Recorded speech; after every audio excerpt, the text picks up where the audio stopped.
ఆర్ఐసి Russia India China actually ఇది ఒక కూటమియా లేకపోతే దీన్ని అంటే కన్సల్టేటివ్ ఫార్మాట్ అని ministry of external affairs spokes person Randhir Jaiswal చెప్తూ ఉన్నారు.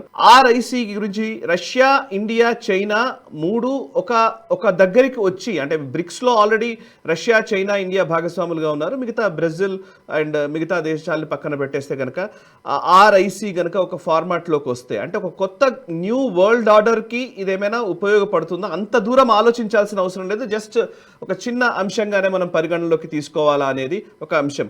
సో రణ్ధీర్ జైస్వాల్ అన్నారు అంటే ఇప్పటికే రష్యా అండ్ చైనా రెండు కూడా దీని గురించి ఒక పాజిటివ్ సంకేతాలను ఇస్తున్న టైంలో మన భారతదేశం కూడా రెస్పాండ్ అయిన డెవలప్మెంట్ ఈ వారంలో చోటు చేసుకుంది. సో ఈ ఆర్ఐసి ఏంటి అసలు? అంటే ఆర్ఐసి కంటే కూడా ముందర నేను ఎస్సీఓ సమ్మిట్ గురించి మాట్లాడతాను, తర్వాత ఆర్ఐసికి వెళ్తాను నేను. ఎందుకంటే అవును కరెక్టే. అవును, విదేశాంగ శాఖ మంత్రి జయశంకర్ గారు బీజింగ్ కి వెళ్ళడము అండ్ ఎస్సీఓ సమ్మిట్ లో ఆయన పాల్గొనడము, అక్కడ ఉన్న ఫారిన్ అఫైర్స్ మినిస్టర్ని కావచ్చు వాళ్ళని కావచ్చు కలవడము, కౌంటర్ పార్ట్స్ ని కలవడం చూసాం మనం. సో యా మీరు రెండింటిని కలిపి చెప్పొచ్చు. Yeah correct sir. అంటే దీనికి ముందర నాంది ఎక్కడ ఉంది అని చూస్తే గనక జయశంకర్ గారు బీజింగ్ కి వెళ్ళక ముందర మనం మియాన్మార్ లో వెళ్ళి అక్కడ టెర్రరిస్ట్ స్థావరాల్ని ఉల్ఫా స్థావరాల్ని మనం దాడి చేసి వాళ్ళని ధ్వంసం చేసి వచ్చాము. 150 డ్రోన్స్ వెళ్ళి అక్కడ మొత్తం అక్కడ విధ్వంసం సృష్టించి వచ్చాము. ఇంతవరకు భారత ప్రభుత్వం దాన్ని అక్నాలెడ్జ్ చేయలేదు, మేము కొట్టామని చెప్పట్లేదు. కానీ ఉల్ఫా చాలా స్పష్టంగా చెప్తోంది, ఆ భారత సైన్యము వీళ్లే మమ్మల్ని కొట్టారు, వీళ్ళు మా సీనియర్ మోస్ట్ లీడర్షిప్ చంపేశారు, వీళ్ళు మాతో పాటు పిఎల్ఏ సైనికులు కూడా చనిపోయారు అని వాళ్ళు చెప్పారు.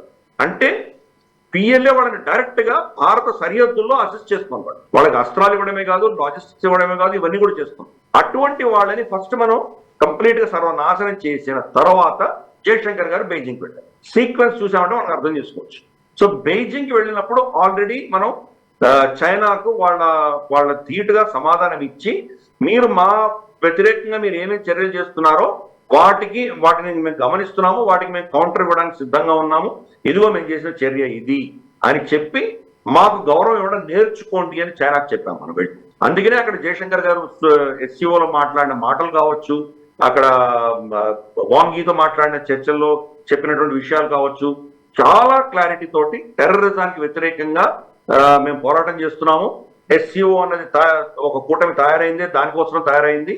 టెర్రరిజము, సపరేటిజము, తర్వాత మనకు ఈ వేర్పాటువాదాలు ఏవైతే ఉన్నాయో ఆ భావజాలకు వ్యతిరేకంగా పనిచేసేటువంటి సంస్థగా ఉంది. కాబట్టి అలాగే యునైటెడ్ నేషన్స్ లో ఇక్కడ ఉన్నటువంటి కొన్ని దేశాలు యునైటెడ్ నేషన్స్ సెక్యూరిటీ కౌన్సిల్లో భాగస్వాములుగా ఉన్నారు.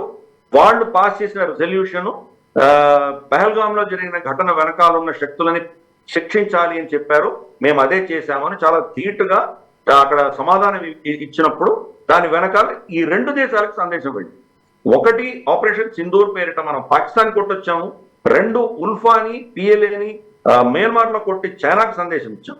ఈ రెండు చాలా టఫ్ మెసేజెస్ ముందరే ఫిజికల్ గా మనం ఇచ్చి తర్వాత జయశంకర్ గారు అక్కడ వెళ్ళి మాట్లాడారు. కాబట్టి ఈ నేపథ్యం మనం అర్థం చేసుకున్నామంటే అక్కడ ఇషాక్ దార్ కూర్చొని ఉన్నాడు, ఆయన ఎదురుగానే ఈ సమాధానం పాకిస్తాన్ పేరు చెప్పకుండా వాళ్ళని శిక్షించాము అని చాలా స్పష్టంగా చెప్పాడు. ఎవరు వాళ్ళు, ఈవెన్ చైనా కూడా వర్తిస్తుంది, ఇద్దరిని శిక్షించాలంటే మనం అర్థం చేసుకోవాలి. ఈ పంతాలు ఇవన్నీ చెప్పినందుకు నెక్స్ట్ లెవెల్ ఇప్పుడు ఏమవుతోందంటే చైనా కూడా చాలా ఇబ్బంది పడుతోంది డొనాల్డ్ ట్రంప్ యొక్క టారిఫ్ వార్ తోటి. కాబట్టి ఈ రోజు వాళ్ళకి భారతదేశం అవసరం గుర్తొస్తుంది. చైనా కావచ్చు, రష్యా కావచ్చు, చైనా రష్యా ఇండియా ఆర్ఐసి ఏదైతే ఉందో రష్యా ఇండియా చైనా కూటమి, దీన్ని మళ్ళీ మనం ముందుకు తీసుకురావాలి అని ప్రయత్నాలు చేస్తున్నారు. భారతదేశం దాని విముఖంగా ఏం లేదు. అవును చర్చించవచ్చు, దాని ముగ్గురు కూర్చొని చర్చించడానికి ఇబ్బంది ఏం లేదు అని చెప్తారు.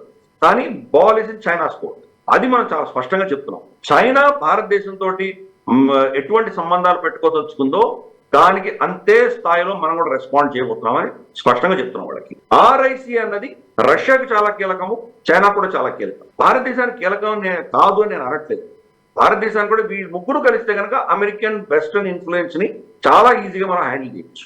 కానీ ప్రాబ్లం ఎక్కడ వస్తుందంటే చైనా విస్తారవాదం ధోరణి, ఆధిపత్య ధోరణితో ఉంది కాబట్టి అది ఉన్నంత వరకు మనకి ఇబ్బందికరమైన విషయం. మొన్న జరిగినటువంటి ఆపరేషన్ సింధూర్లో చూసాం, డైరెక్ట్ గా పాకిస్తాన్ కి శాటిలైట్ సపోర్ట్, ఇంటెలిజెన్స్ సపోర్ట్ మొత్తం చైనా నుంచి 81% ఎక్విప్మెంట్ పాకిస్తాన్ అంతా చైనా. కాబట్టి వాళ్ళు ఇటువంటి చర్యలు చేస్తూ మన ఈశాన్య రాష్ట్రాలని మన నుంచి వేరు చేయాలన్న ఉద్దేశం కావచ్చు, బంగ్లాదేశ్ లో వెళ్లి భారతదేశాన్ని కవించేటువంటి విషయాల్లో కావచ్చు, పాకిస్తాన్ ని ప్రాక్సీగా వాడుకొని మనల్ని సతాయించే విషయాలు కావచ్చు, లేదా మన దేశంలో వస్తున్నటువంటి పెట్టుబడులని ఏదో విధంగా వాళ్ళని హింసించి వాళ్ళని భయపెట్టించి తీసుకువెళ్ళిపోవడం, అలాగే మనకు 300 పైబడి చైనీస్ ఇంజనీర్లని ఫాక్స్కాన్ నుంచి తీసుకువెళ్ళిపోవడం కావచ్చు, ఇటువంటి చర్యలు మన దేశం మీద చేస్తున్నప్పుడు ఆర్ఐసి అనేది సాధ్యం కాదు. మనం అటువంటి మెసేజ్ వాళ్ళకి ఇచ్చాం. కానీ ఒక పార్ట్నర్షిప్ దృష్టితోటి మనం అందరం కలిసి పనిచేయాలి. ఈ రెండు పెద్ద గొప్ప సంస్కృతులు ఇవి, చైనీస్ సివిలైజేషన్, భారతీయ సివిలైజేషన్, అలాగే రష్యా అన్నిటికంటే ప్రపంచంలో చాలా పెద్ద దేశము. మన ముగ్గురు కలిసి ఒక విధమైనటువంటి కూటమిగా ఏర్పడి మనం చేసుకోగలిగితే ప్రపంచంలో మిగతా ఏ దేశాలు కూడా మన మీద ఆధిపత్యం చెలాయించలేవు, మనల్ని బెదిరించలేవు అన్నటువంటి ఒక థాట్ ప్రాసెస్ చాలా రోజుల్లో. మోదీ గారు దీని గతంలో చాలా ప్రయత్నం కూడా చేసింది. కానీ దాని తర్వాత మనకు తెలుసు, గల్వాన్ ఘటన కావచ్చు, ఇటువంటివన్నీ చాలా జరిగిన తర్వాత క్రమేపీ మనకు చైనా మీద కూడా ట్రస్ట్ పోయింది. అందుకనే చైనాతో కూడా మనం ట్రాన్సాక్షనల్ రిలేషన్షిప్ పెట్టుకున్నాం. 5 సంవత్సరాల తర్వాత జయశంకర్ గారు మొదటిసారి వెళ్ళారు. అది కూడా షీ జిన్పింగ్, మోదీ గారు ఇద్దరు రష్యాలోని కజాన్ లో కలిసిన తర్వాత కొద్దిగా నార్మలైజ్ చేసుకుంటున్నాం. నార్మలైజ్ చేసినా కానీ ఇప్పుడు కూడా వాళ్ళతోటి మనం ఒక విధమైనటువంటి నమ్మకం, అంటే ట్రస్ట్ అన్నది మనకి వాళ్ళ ఈ రెండు దేశాల మధ్యలో చాలా దారుణమైన పరిస్థితి ఇప్పటికి కూడా ఉన్నది.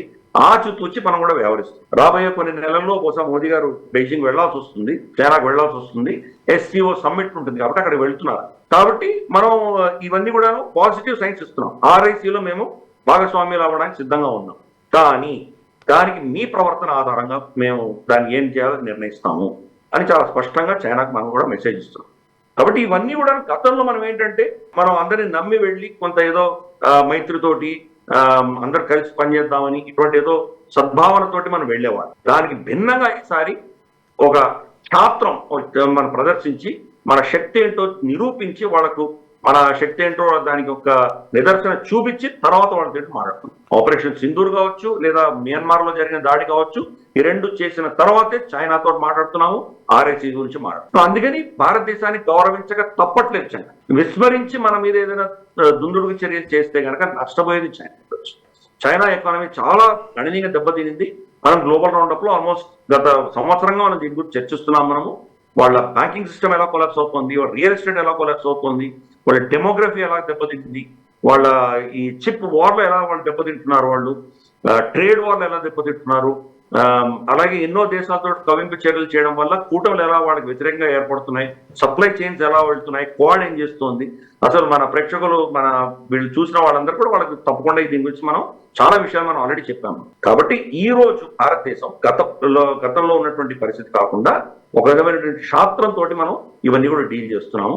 చూద్దాం రాబోయే రోజుల్లో చైనా మరి నిజంగా వాళ్ళు కొంత 2 మెట్లు తగ్గి భారతదేశంతో ఒక విధమైనటువంటి కూటమి ఏర్పడేటువంటి దిశగా ప్రయత్నాలు చేస్తారో, లేదా అదే ధోరణితోటి మేమే చాలా గొప్పవాళ్ళం అన్నటువంటి గర్వంతో వాళ్ళు ప్రవర్తిస్తారో చూద్దాం రాబోయే రోజు. yes sir. ఈ వీడియో మీకు నచ్చినట్టయితే లైక్ చేయండి, 10 మందికి షేర్ చేయండి, అలాగే కామెంట్ల రూపంలో మీ అభిప్రాయాలను మాతో పంచుకోండి. Nationalist hub group of channels ను సబ్స్క్రైబ్ చేసుకుని తెలుగునాట జాతీయవాద జర్నలిజాన్ని ప్రోత్సహించండి. ఈ వీడియో కింద ఉన్న బెల్ ఐకాన్ పై క్లిక్ చేయడం మర్చిపోవద్దు.